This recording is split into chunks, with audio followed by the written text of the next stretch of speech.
Selamat sore para mahasiswa Fakultas Hukum Universitas Gadjah Mada yang mengampu dan mengambil mata kuliah Hukum Acara Pidana khusus untuk semester Ganjil 2020 ini.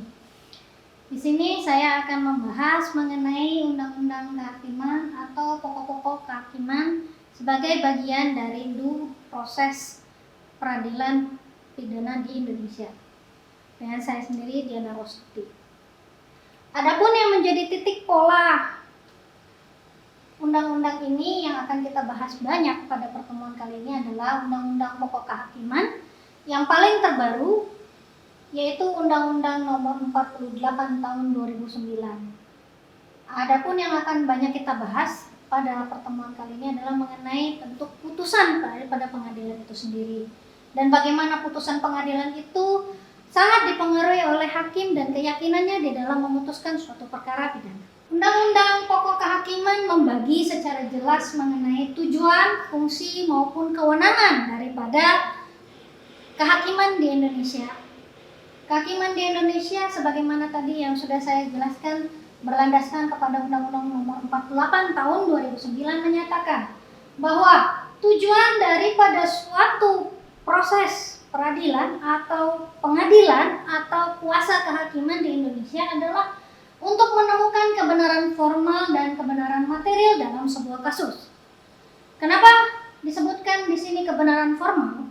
Karena pada saat membahas mengenai kebenaran yang ada di dalam persidangan, kembali lagi kebenaran yang harus dibuktikan pertama kali adalah kebenaran formal di dalam sebuah perkara, di mana kita akan melihat keabsahan alat bukti, keabsahan keterangan kesaksian, maupun kecocokan dengan kronologis. Sehingga kalau kita mengutamakan sisi kebenaran formal terlebih dahulu, dianggap pemerintah dalam hal ini yang dilakukan oleh hakim sudah melakukan tugasnya sebanyak 60%.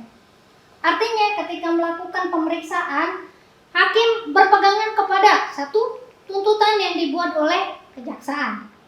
2.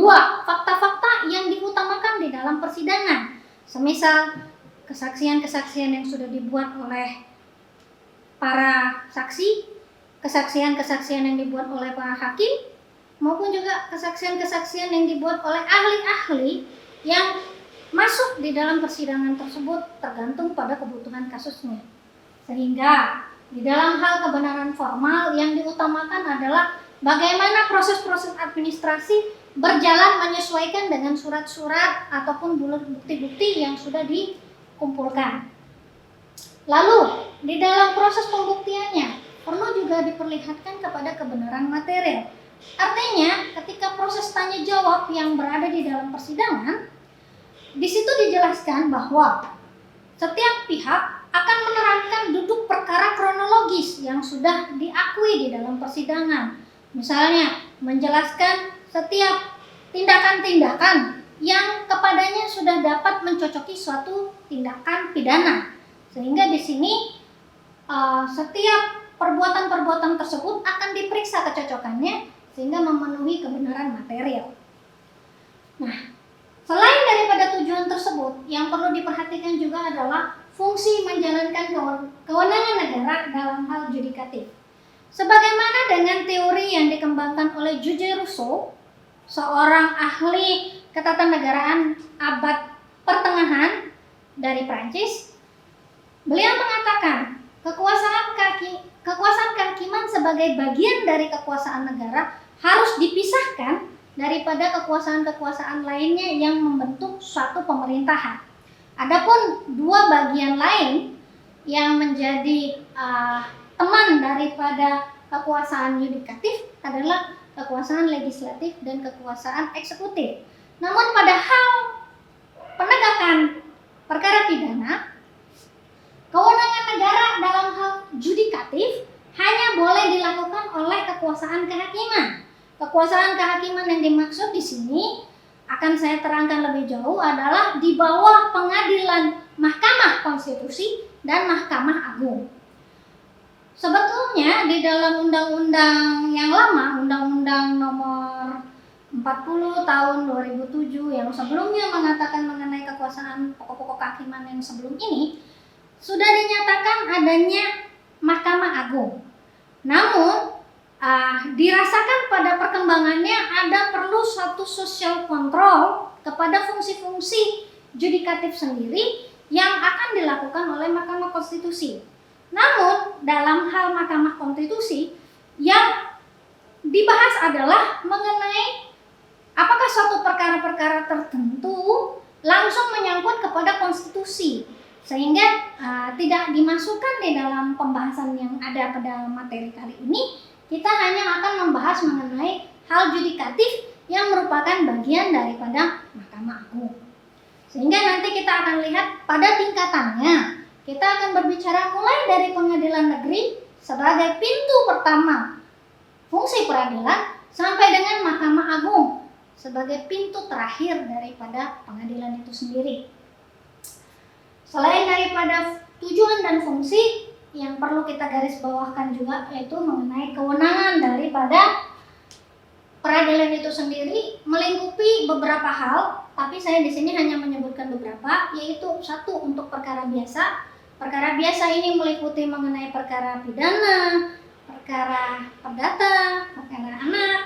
Nah, itu ada di sidang perkara-perkara biasa. Lalu ada juga di perkara militer. Kenapa perkara militer dibedakan? Karena tata acara dan fungsi kewenangan yang dilakukan oleh Mahkamah Militer di dalam peradilannya sangat berbeda jauh dengan peradilan perkara biasa.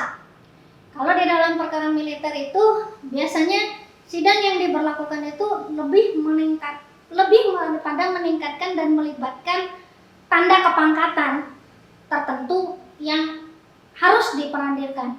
Jadi semisal kalau yang didugakan di situ adalah seorang yang dengan pangkat menengah, maka akan diadili oleh atasannya atau hakim-hakim yang memang menduduki pangkat-pangkat kemiliteran yang lebih berbeda daripadanya. Lalu ada juga perkara agama.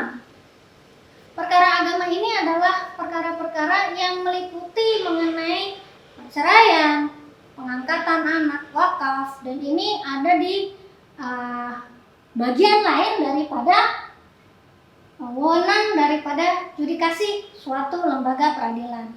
Kenapa ini harus dibedakan dari perkara-perkara biasa? Karena biasanya sidang-sidang yang menganut kepada peradilan agama melibatkan hukum-hukum yang tidak hanya berupa hukum negara, namun juga hukum keagamaan. Di sini yang menjadi contoh kerasnya adalah peradilan-peradilan agama yang melibatkan hukum-hukum syariah, semisal kepada talak cerai dan segala macam. Ada juga peradilan PT UN, di mana peradilan ini khusus hanya untuk mengatasi segala perkara-perkara yang bersifat administratif kepada hal-hal yang berhubungan dengan kewenangan negara. Kenapa ini juga dibedakan dengan perkara-perkara lain? Karena di sini yang menjadi titik pola peradilannya adalah bagaimana kewenangan negara tersebut bisa digugat, bisa diadili dengan berdasarkan pola-pola hukum tertentu, berdasarkan pengajuan rakyat kepada negara itu sendiri. Jadi biasanya perkara-perkara yang ada di dalam PT UN adalah perkara-perkara yang sifatnya langsung menuju kepada kekuasaan dan administrasi negara. Selanjutnya, ada beberapa asas-asas mendasar yang dapat menjadi patokan di dalam melakukan suatu persidangan. Asas yang pertama adalah asas demi keadilan yang berketuhanan yang Maha Esa. Artinya, ketika seorang hakim dalam memutus perkaranya, dia tidak boleh mengutamakan kecurigaan, dia tidak boleh mengutamakan asas logika saja semata, tetapi berdasarkan kepada ketuhanan yang Maha Esa. Artinya di sini, seorang hakim itu harus memutus dengan rasa keadilan yang netral, senetral-netralnya, sehingga dia tidak boleh menyimpangi kebenaran Tuhan sendiri di dalam satu perkara. Perlu diingat, ketika seseorang mengajukan perkaranya kepada kehakiman, maka yang menjadi titik pola daripada yang diharapkan oleh seorang pencari kebenaran adalah keadilan yang seperti keadilan dari Tuhan. Sehingga kepada saudara-saudara sekalian, yang perlu diperhatikan di sini adalah kalau seseorang menyatakan diri mencari keadilan ke pengadilan, hakim tidak boleh memutuskan hal hanya berdasarkan temuan di dalam persidangan semata. Tapi dia betul-betul harus menghadirkan sisi keadilan maupun kemanusiaan yang tadi berlandaskan pada kekuasaan kehakiman yang berketuhanan yang Maha Esa. Banyak terjadi pada saat ini, hakim-hakim lebih mencontohkan keadilan yang sifatnya berdasarkan kepada logika semata. Betul atau benar, salah atau bisa diperbaiki atau tidak di dalam suatu persidangan. Tetapi kehilangan kepada ketuhanan yang Maha Esa. Seperti contoh kasus utama yang bisa saya katakan kasus beberapa tahun silam ketika kita bercerita mengenai kasus Nenek Minah. Nenek Minah adalah seseorang yang diadili di pengadilan berdasarkan laporan dan memang terbukti secara sah dan kuat, secara sah dan meyakinkan bahwa yang bersangkutan melakukan pencurian. Tetapi perlu diingat, ada aspek lain yang harusnya diangkat di dalam satu keputusan hakim, yaitu tadi ketuhanan yang Maha Esa. Karena kalau kita berbicara keadilan, keadilan itu tidak bisa semata hanya berbicara mengenai hubungan antara masyarakat dengan masyarakat saja, tapi juga bagaimana aplikasinya ketika kita berbicara kepada Tuhan. Sehingga di dalam hal ini, kalau kita berbicara mengenai ketuhanan yang Maha Esa, saya ingin saudara-saudara sekalian mengingat bahwa perihal mengenai ketuhanan yang Maha Esa ini adalah hal yang paling utama yang harus muncul di dalam suatu keputusan yang dibuat oleh seorang hakim. Lalu asas-asas di sini juga harus menerapkan dan menegakkan, ini bukan keasilan tapi keadilan. Saya koreksi, menerapkan dan menegakkan keadilan berdasarkan Pancasila. Artinya, ketika kita berbicara Pancasila, Pancasila adalah nilai-nilai yang hidup yang berasal di dalam masyarakat. Ketika kita mengadili satu perkara, sebagai bangsa yang memiliki Pancasila sebagai sumber dari segala sumber hukum, maka kita wajib menerapkan dan menegakkan keadilan itu tadi yang berdasarkan Pancasila. Bukan berdasarkan buku-buku atau berdasarkan pasal-pasal semata yang kita pelajari, yang kamu pelajari pada hari ini. Selanjutnya, ada juga asas, ini ada yang kurang lengkap, harusnya di sini perkataannya itu adalah seluruh kekuasaan kehakiman yang ada di bawah kekuasaan kehakiman diatur oleh undang-undang ini. Artinya adalah tidak ada satupun pengadilan yang ada di Indonesia tanpa landasan undang-undang. Maupun itu berupa pengadilan-pengadilan yang bersifat sementara atau ad hoc sekalipun, untuk kasus-kasus yang mungkin sifatnya dimungkinkan ada peradilan ad hoc, tetap semuanya harus diatur dengan undang-undang. Tidak ada pengadilan yang tidak berlandaskan undang-undang. Karena hal ini juga menyangkut kepada sistem hukum Indonesia sendiri, yaitu sistem civil law system, di mana kita semua sudah menyatakan segala sesuatu harus berlandaskan kepada undang-undang. Maka demikian juga dengan kekuasaan kehakiman itu sendiri. Jadi tidak ada peradilan yang tidak berlandaskan kepada undang-undang. Yang keempat, peradilan cepat, sederhana, berbiaya ringan. Mungkin ada beberapa kritik yang bisa kamu lihat di dalam opini hari-hari ini berbicara mengenai peradilan cepat, sederhana, biaya ringan. Kalau betul Bu mengenai peradilan cepat, sederhana, dan berbiaya ringan itu ada, kenapa hari ini tunggakan kasus yang harus diadili di Mahkamah Agung demikian tinggi? Oke, penyebabnya adalah satu dan lain hal, faktor-faktor yang ada di dalam peradilan itu sendiri.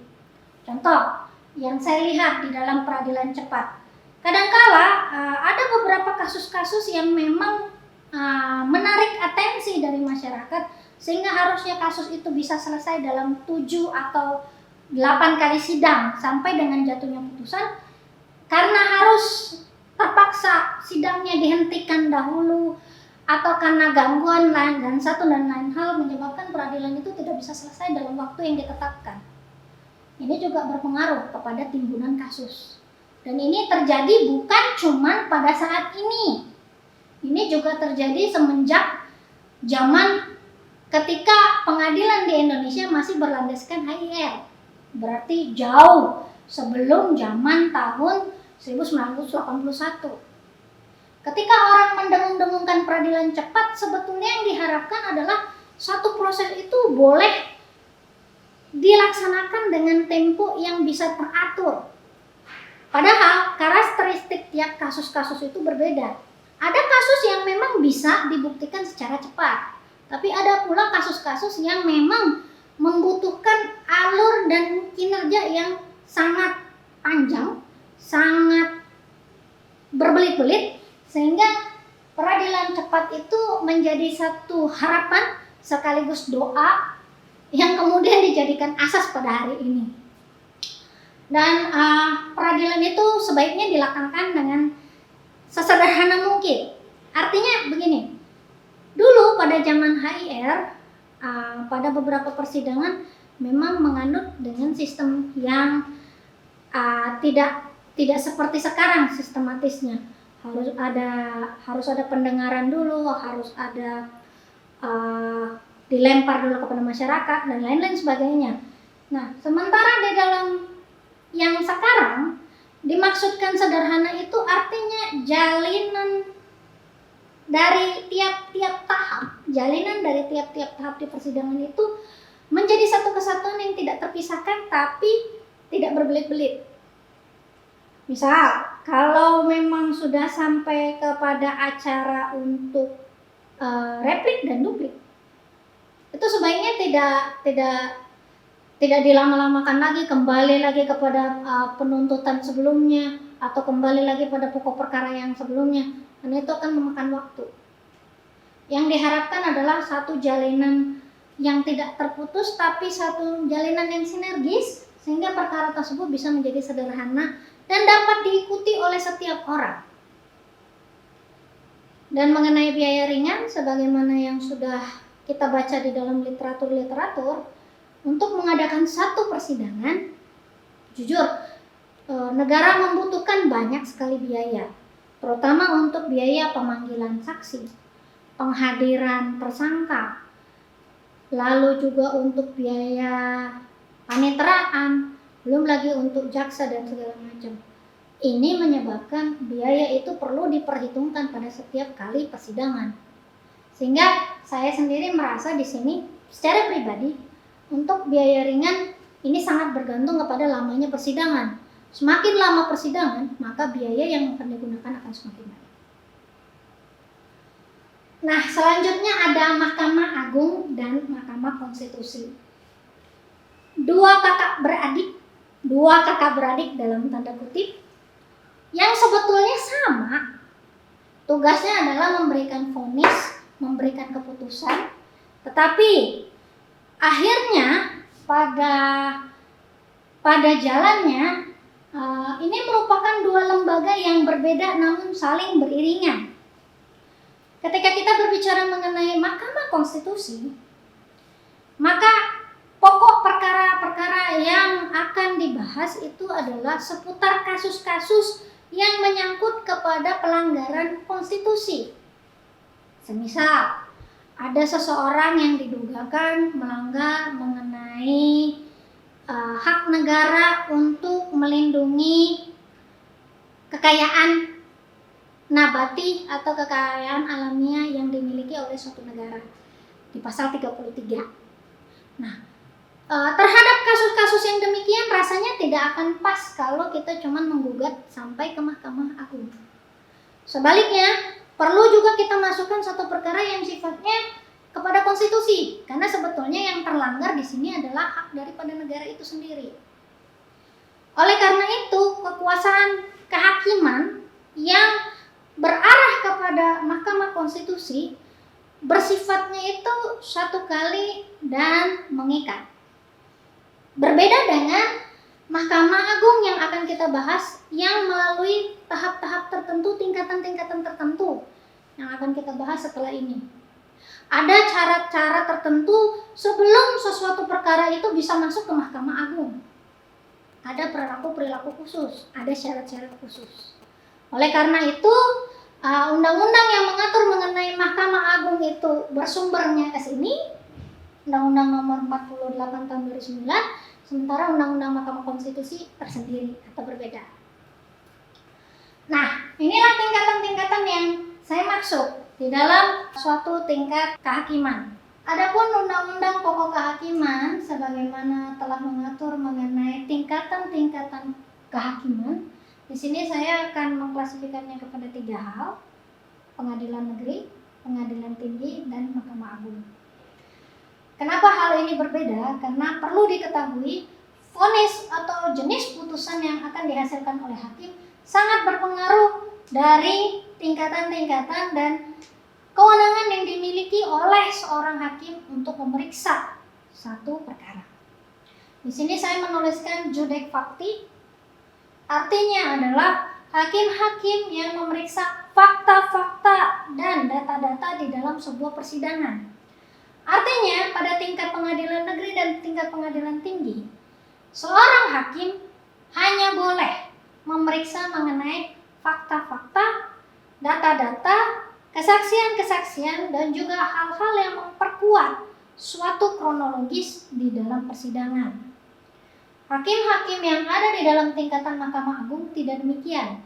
Hakim-hakim yang ada di tingkat agung bersifat sebagai judek iuris, artinya hanya memeriksa apakah suatu penerapan hukum itu sudah tepat di dalam sebuah kasus.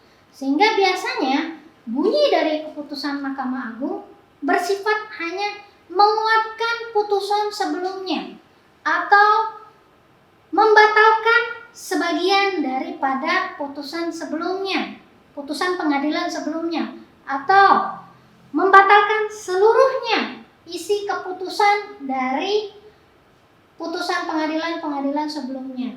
Artinya, Mahkamah Agung tidak akan lagi memeriksa mengenai siapa pelakunya, apa kronologisnya. Karena yang dilakukan oleh Mahkamah Agung hanya memeriksa apakah sudah betul hakim menerapkan misalnya bunyi pasal 338 terhadap suatu perkara pembunuhan, 340 terhadap sebuah pembunuhan berencana, atau pada kasus pencurian yang menggunakan pasal 362 dan 363. Maka hakim hanya akan melihat apakah dari tingkat-tingkat sebelumnya, terutama dari tingkat pengadilan tinggi dan pengadilan negeri, apakah seorang hakim itu sudah benar menerapkan, atau jangan-jangan ada bukti-bukti dari penerapan-penerapan kasus tadi sudah ada hal-hal yang diingkari oleh si hakim sebelumnya atau luput. Karena biasanya di dalam kasus-kasus pidana, karena kita harus mencocoki kepada bunyi perbuatan yang diancamkan kepada pidana, maka bunyi-bunyi tadi, penerapan-penerapan hukum yang sudah dilakukan oleh hakim tadi harus diperiksa apakah sudah benar. Pada contoh-contoh kasus yang saya temukan di praktek, ada memang terdapat beberapa kasus yang membuktikan bahwa hakim sengaja meluputkan tuntutan-tuntutan tertentu yang seharusnya misalnya 5 tahun, tapi dia sengaja menurunkannya dengan 1 dan 2 alasan, sehingga hakim di pengadilan Mahkamah Agung wajib memperbaiki. Jadi kalau bunyi putusannya tadi itu membatalkan seluruhnya atau membatalkan sebagian, berarti Mahkamah Agung wajib untuk memperbaiki di mana yang salah. Tapi hanya tadi kembali berbicara mengenai penerapan hukum saja, karena dia hanya berbicara mengenai kasus di dalam hukum, penerapan hukumnya saja. Sementara kalau kita berbicara tentang fakta, maka di sini yang biasa saya lihat kesalahan-kesalahan utama dari proses peradilan itu adalah bagaimana ketika menjelmakan bunyi-bunyi kejahatan yang ada di pasal terhadap suatu perbuatan. Karena ternyata mungkin saja satu perbuatan itu mencocoki beberapa pasal di dalam KUH pidana, sehingga harus dipilih yang mana yang paling berat, yang mana yang paling maksimal. Karena memang demikian yang diharapkan di dalam hukum acara pidana. Sehingga kalau misalnya di pengadilan negeri terdapat kesalahan, maka fungsi dari seorang judik fakti di tingkat selanjutnya adalah untuk memperbaiki. Bisa ada putusannya yang dirasa kurang adil, ada bukti-bukti fakta yang kurang dipenuhi di dalam tingkat sebelumnya. Maka dengan alasan novum atau alasan bahwa sudah ditemukan alat-alat bukti baru, maka bisa pengadilan tinggi memperbaiki putusan yang ada di dalam pengadilan negeri. Dengan demikian, tingkatan daripada kehakiman di sini merupakan tingkatan yang sudah jelas alurnya secara diatur oleh undang-undang, sehingga tidak boleh satu kasus langsung masuk ke dalam tingkat Mahkamah Agung, tetapi harus didasarkan pada tingkatan-tingkatan terlebih dahulu, mulai dari yang paling rendah di tingkat pengadilan negeri yang biasanya ada di tingkat provinsi atau kabupaten, lalu naik ke tingkat pengadilan tinggi yang ada di tingkat provinsi atau administrasi istimewa, lalu di akhir ada Mahkamah Agung yang ada di tingkat pusat, cuma satu di Jakarta. Nah, menyoroti kepada hakim, yang harus diperhatikan pada hal ini adalah satu, hakim itu hanya boleh bertindak sebagai wasit, artinya dia pasif. Dia tidak boleh menolak perkara yang diajukan kepadanya. Dia tidak boleh menyatakan pendapatnya terhadap kasus yang sedang berjalan, tapi dia harus memeriksa berdasarkan data-data yang saling didebatkan oleh para pihak di pengadilan. Jadi hakim itu fungsinya betul-betul ibarat wasit di dalam sebuah pertandingan, misalnya dalam pertandingan sepak bola, maka sebagai wasit dia tidak boleh ikut langsung aktif di dalam faktanya, mencari-cari, menggali-gali, enggak. Tapi hakim itu bersifat sebagai wasit yang akan mengantarai kepentingan dari pihak JPU atau jaksa penuntut umum dengan kepentingan yang dimiliki oleh para terdakwa. Sehingga selain bertindak sebagai wasit dan tidak boleh menolak perkara, hakim itu wajib memutus perkara dan memberikan vonis. Nah, ini perbedaan mendasar antara negara-negara yang sifatnya civil law system dengan negara-negara yang bersifat common law system. Kalau di common law system, hakim tidak berhak memutus perkara menjadi bersalah atau tidak bersalah. Tidak berhak. Hakim hanya memberikan vonis. Artinya, hakim hanya melengkapi putusan dari jaksa atau dari majelis juri. Kalau di common law itu kan ada sistem juri. Maka hakim akan memberikan vonis sesuai dengan apa yang terbukti oleh grand jury. Sehingga putusan bersalahnya dijatuhkan oleh grand jury atau dewan juri, dan hakim hanya melengkapi. Saya melengkapi putusan dari dewan juri dengan hukuman denda sekian ribu, ditambah lagi hukuman penjara badan sekian tahun, ditambah sekian tahun, sejumlah akumulatif perlakuan yang dia masukkan.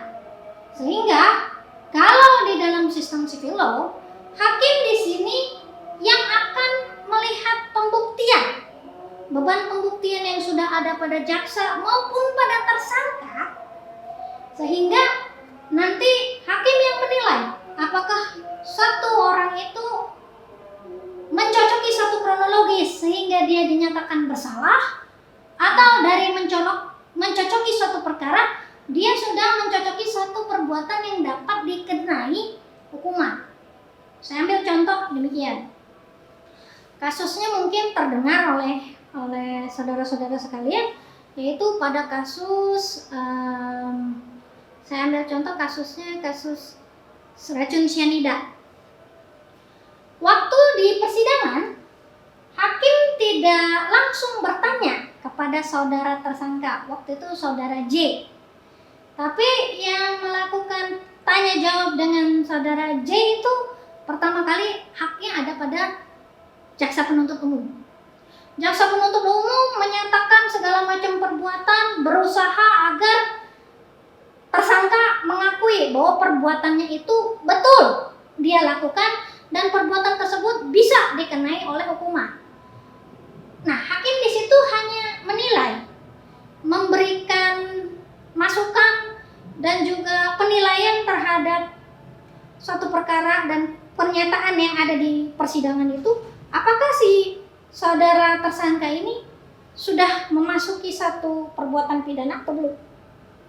Sikap yang demikian ini hanya ada dimiliki di dalam sistem civil system, di mana ketika kita berbicara sistem civil system, hakim itu betul-betul hanya menyuarakan apa yang ada di dalam undang-undang, sehingga undang-undang itu digali nilai-nilainya supaya bisa menghasilkan keputusan yang sifatnya baik.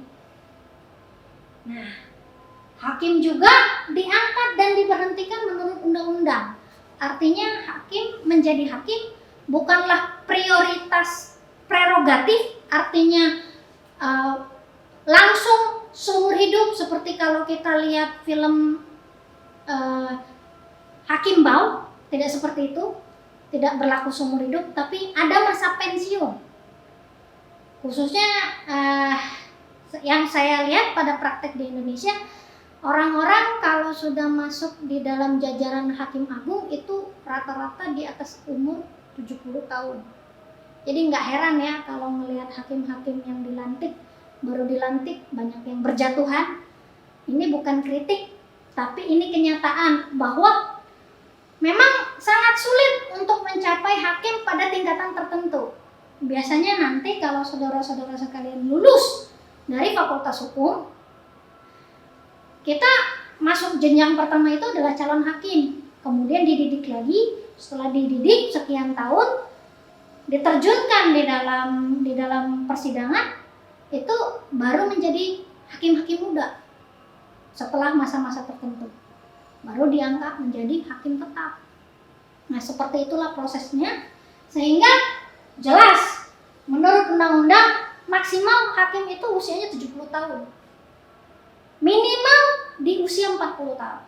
Minimal 40 tahun, maksimal 70 tahun. Sehingga jelas menurut undang-undang.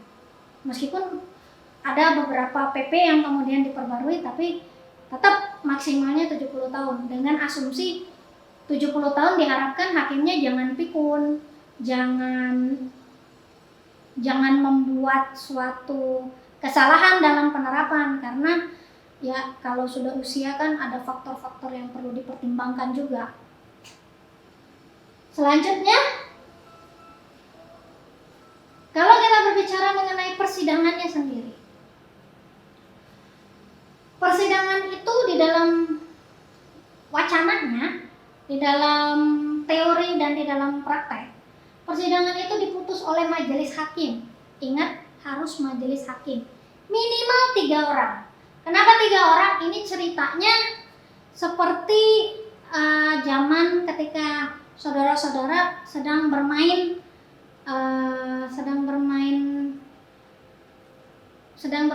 taruhan. Jujur. Ketika dia draw, posisinya tidak memilih 1 dan 2, tapi betul-betul ada 1 orang yang memilih 1, ada 1 orang yang memilih 2, sehingga harus ada 1 pemutus. Itulah sebabnya hakim ditetapkan di dalam undang-undang tidak boleh dalam situasi yang genap. Terus Bu, kalau muncul pertanyaan, apakah boleh Bu hakimnya memutus dalam kondisi yang 2 bersidang, yang 1 lagi sakit? Enggak. Ketika hakim sedang menghadapi persidangan, dia wajib hadir sebanyak jumlah majelis hakimnya. Kalau 3 ya 3, kalau 5 ya 5, kalau 11 ya 11. Terbanyak sidang di Indonesia yang pernah saya hadiri itu ada 11 orang. Untuk kasus yang lumayan berat untuk diputuskan, sehingga majelis hakimnya harus banyak. Nah, kalau dia kasusnya kasus-kasus biasa atau kasus-kasus kecil, bisa dalam hal hakim tunggal untuk perkara-perkara biasa. Tapi aturan hukum menyatakan bahwa untuk memutus suatu perkara, majelis hakim itu harus ada 3 orang, minimal 3 orang. Persidangan juga tidak boleh diputus dalam keadaan tersangka absentia, kecuali dalam perkara-perkara tertentu yang tersangkanya memang tidak bisa dihadirkan. Saya akan cerita dalam 2 kondisi. Kenapa kehadiran tersangka merupakan hal yang penting di dalam sebuah persidangan. Kalau hakim sedang memutuskan perkara, menjatuhkan vonis, menjatuhkan keputusan, maka yang harus mendengarkan atau menerima vonis tersebut adalah tersangka. Lah, kalau tersangkanya sendiri tidak hadir, bagaimana mungkin putusan tersebut bisa dijatuhkan?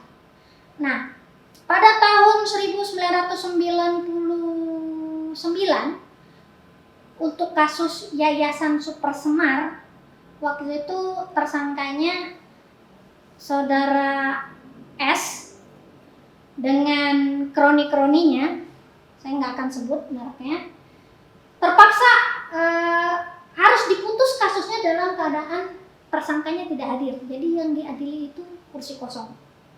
Sebagian menyatakan ini adalah kemajuan, menerobos asas-asas di dalam persidangan dan kekuasaan kehakiman. Tetapi secara teoritis bisa saya katakan kondisi yang seperti ini adalah kondisi yang tidak adil dan menciderai keadilan daripada hakim itu sendiri. Karena asas di dalam pengadilan menyatakan kehadiran seorang tersangka, kehadiran seorang terdakwa untuk menerima putusan daripada hakim itu merupakan suatu keharusan, terutama di dalam perkara-perkara yang sifatnya pidana. Oleh karena itu, ketidakhadiran tersangka S pada persidangan tahun 1999 itu bisa dikategorikan sebagai kecacatan hukum yang dikritik oleh ahli-ahli hukum pidana pada saat itu. Karena mencederai satu asas persamaan di muka hukum. Saya tidak berani berkomentar bahwa apakah hal itu terjadi karena saudara S itu pernah menjadi orang nomor 1 di Indonesia. Ya, saya tahu kalian pasti mengerti maksud saya, siapa orang yang saya maksud di dalam Yayasan Super Semar. Tapi yang jelas ada persepsi waktu itu sepertinya saudara S itu memiliki semacam keimunan sehingga tidak perlu dihadirkan di persidangan. Padahal kondisinya fisik pada saat itu yang menyebabkan si tersangka S itu tidak bisa hadir. Sementara perkaranya tetap harus jalan. Oleh karena itu sebagian ahli hukum pidana, terutama yang beraliran sosiologis jurisprudensi, menyatakan keberatan dengan persidangan yang sifatnya absensia tadi. Absensia artinya ketiadaan atau ketidakhadiran. Jadi sebaiknya persidangan itu tidak diputus dalam keadaan si tersangka itu tidak hadir. Sebaiknya jangan demikian. Tapi diusahakan bagaimana caranya supaya si tersangka tersebut dihadirkan untuk menerima vonisnya.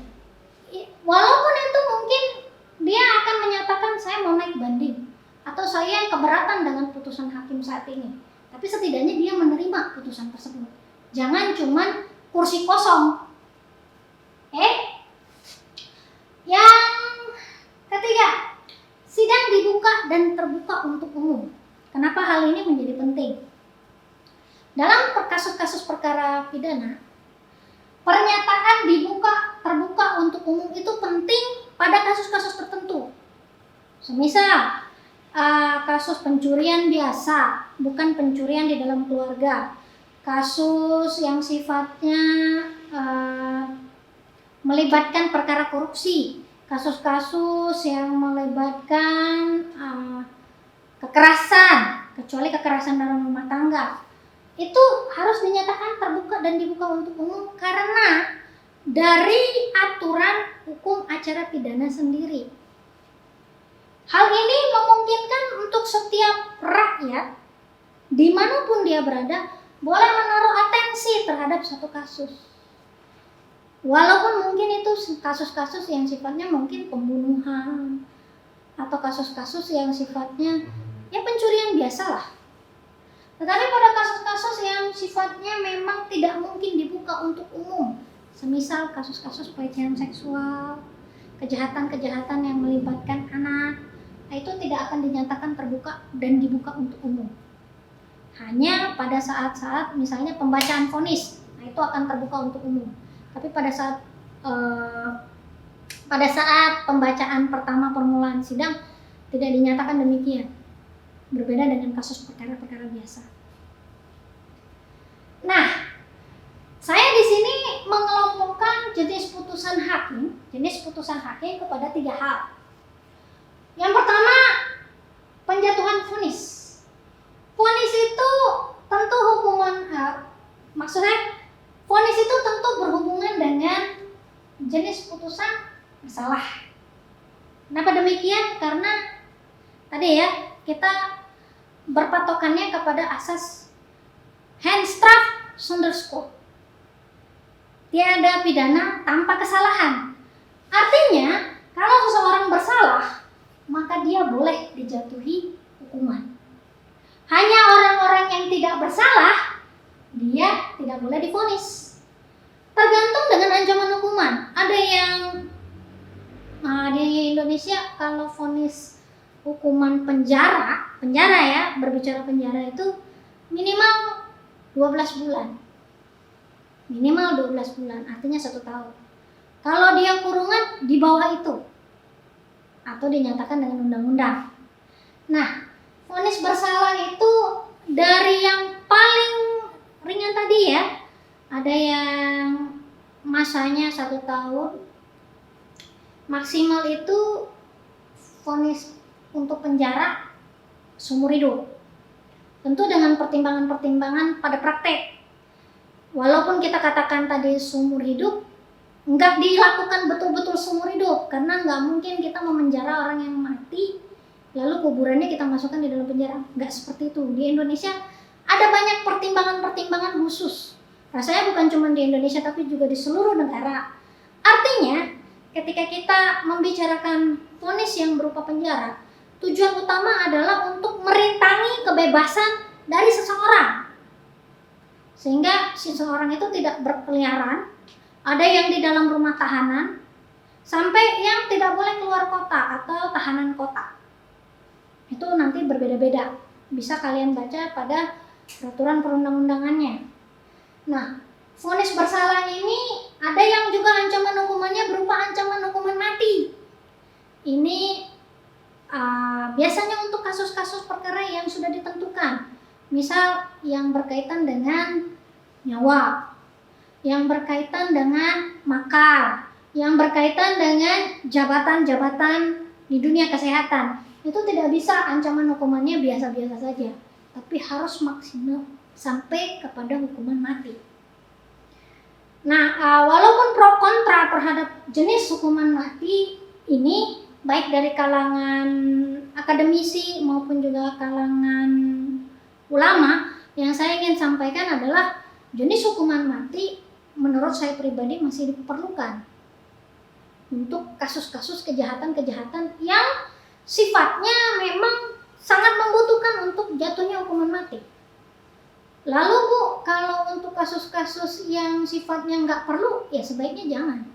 Karena itu merupakan ancaman hukuman yang paling terakhir, yang paling berat.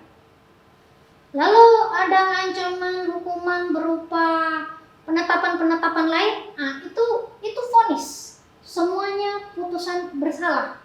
Tergantung pada ancaman hukuman yang ada di dalam kitab undang-undang pidana. Jadi tidak bisa keluar dari situ. Lalu ada jenis putusan yang sifatnya bebas murni atau vrijspraak. Ini sengaja saya tuliskan bahasa Belandanya karena kita masih mengacu beberapa sendi kepada hukum-hukum Belanda, di mana putusan bebas murni ini artinya unsur kesalahan dan unsur pemaaf dua-duanya ada di dalam satu putusan. Saya ambil contoh begini. Ada orang tersebut melakukan bela diri. Bela diri itu ya sebagaimana di dalam hukum pidana adalah satu perbuatan yang sifatnya timbul secara otomatis terhadap suatu tindak kejahatan yang menyangkut kepada kehormatan atau keselamatan. Saya ambil contoh klasik aja. Ada dua orang berkelahi. Yang satu bawa senjata tajam. Nah, terus dalam senjata tajam ini ketika dia ditodong, dia ngelawan.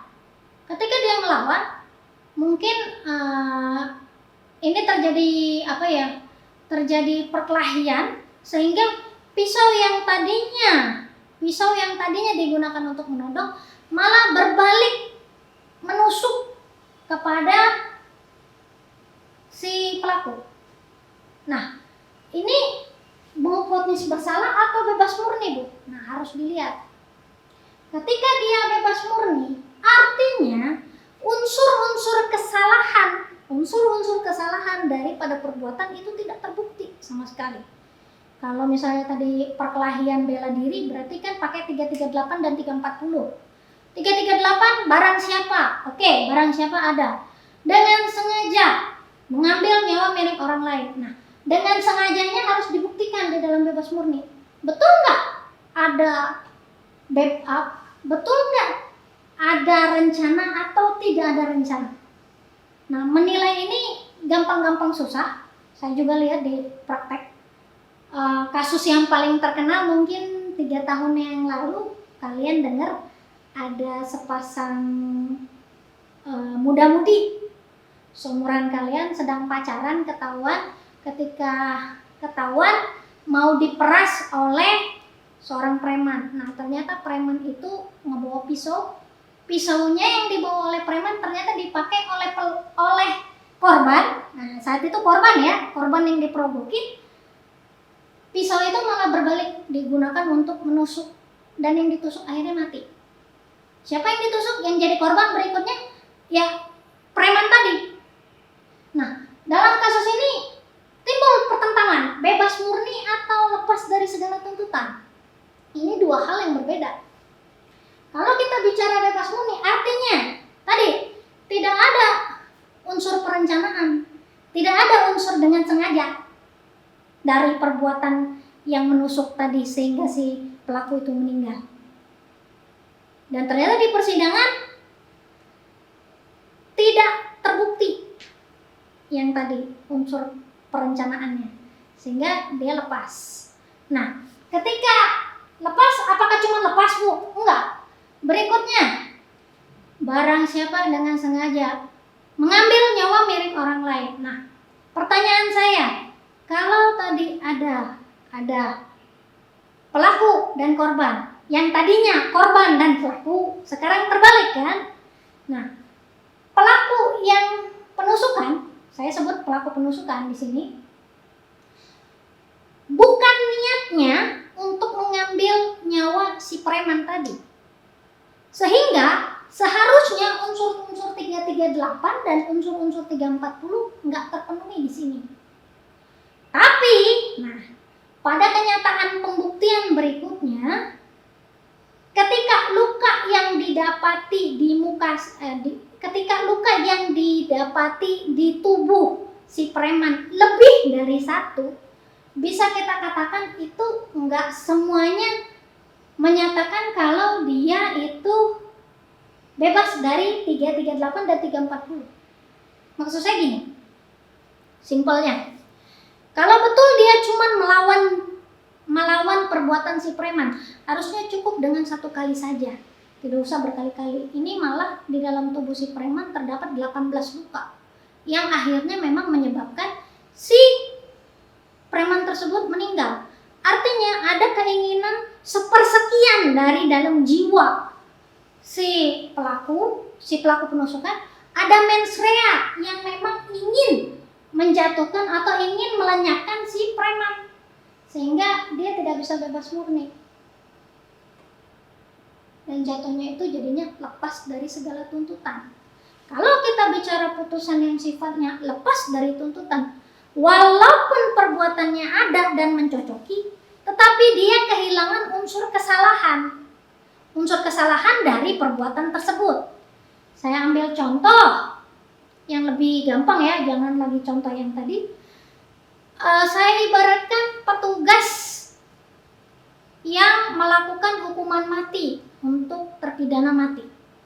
Kalau kita lihat bunyi dari 338 dan 340 mencocoki semua perbuatan yang dilakukan oleh si petugas tadi. Dia dengan sengaja pada waktu yang ditentukan, ada unsur rencana, ada unsur kesengajaan, sehingga seharusnya orang-orang yang ada di dalam regu dihukum mati semuanya. Begitu dia melakukan suatu hukuman mati.